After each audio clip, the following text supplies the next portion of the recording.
Modus licik Wamenaker Immanuel di kasus pemerasan sertifikat K3 tidak diproses jika tak bayar lebih.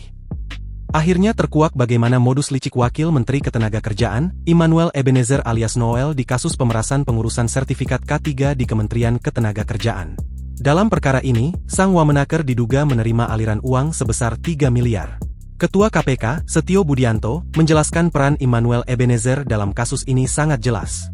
Ia berada dalam posisi memiliki pengetahuan penuh atas skema pemerasan yang dilakukan oleh bawahannya.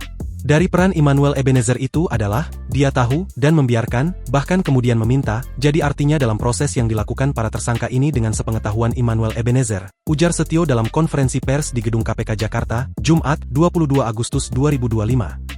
Setio mengungkapkan tenaga kerja pada bidang tertentu diwajibkan memiliki sertifikasi K3 untuk meningkatkan produktivitas.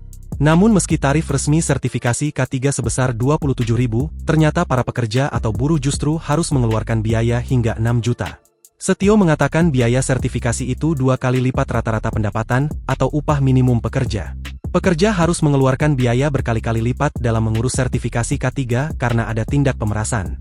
Modusnya memperlambat, mempersulit, atau bahkan tidak memproses permohonan pembuatan sertifikasi K3 yang tidak membayar lebih, ujar Setio. Menurut Setio, perkara ini menjadi momentum penting untuk memperkuat upaya pemberantasan korupsi di sektor ketenagakerjaan. Ia menegaskan pelayanan publik seharusnya mudah, cepat, dan murah, bukan justru merugikan pekerja. Download Tribun X sekarang, menghadirkan lokal menjadi Indonesia.